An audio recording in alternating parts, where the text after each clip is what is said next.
Rohr here with an early, concise highlight on Wednesday, April 1st, 2015. It's currently 7:30 a.m. U.S. Central Time. Coming to you a bit later than usual because we wanted to wait and see the ADP employment release this morning, and we're glad we waited. It was quite a bit weaker than expected, and we'll get back to the market influence on that momentarily. So, what does all this mean to the markets? And we're going to be very concise today because we're actually only covering the S&P because the weak data so far out of the U.S. versus strong data elsewhere has left everything else very much in line with our global view video from Tuesday morning and the extended market observations write-up from after the close on Tuesday.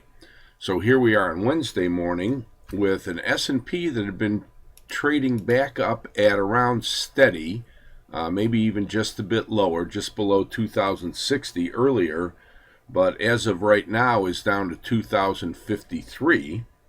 And that's after last night, interestingly enough, after the market closed, the futures closed at 3:15 p.m. Central Time, it ranged all the way down to about the 2040 area. So it was off $20. Now, the only problem there is you have to ask yourself, was that just end of month, end of quarter, somewhat belated profit taking and repositioning? We don't know, but overnight it was back up around steady, back up toward yesterday evening's 2060 close, 2060.80 close, but now is down at 2053.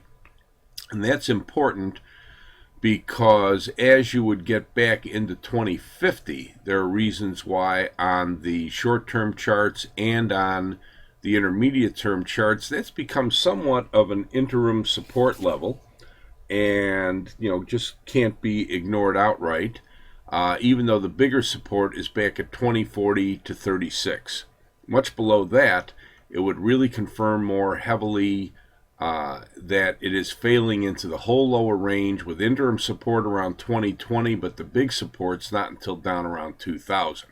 If it should rally first instead, then what we're looking at is a market that not only has resistance at the major congestion at 2075 to 78, which after it challenged that after the gap higher Monday, tried to escape for a bit into lunchtime and early afternoon, ended up back at 2075 on the close Monday, and after yesterday's gap lower opening, failed right there around 2075 on the bounce. And that's what led to this later session weakness.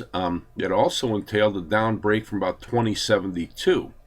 So even if this market should rally back up, the question is going to be, well, do you get all the way back up into another vigorous test of 2075 to 78? Or if it stops as early as 2072.5 or so, might that be it, and it could get stale again. Worth keeping an eye on. Of course, the higher resistances are still up at the old 2088.70. That was the old all-time high from back in December.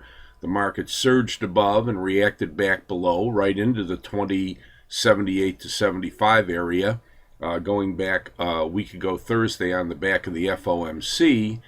And, of course, the bigger highs, which were, even before this one, a high up at about 2107, an all-time high on the contract for the June, and the lead contract high from back in February up at the 2117 level. That pretty much does it for the short-term view of the S&P 500.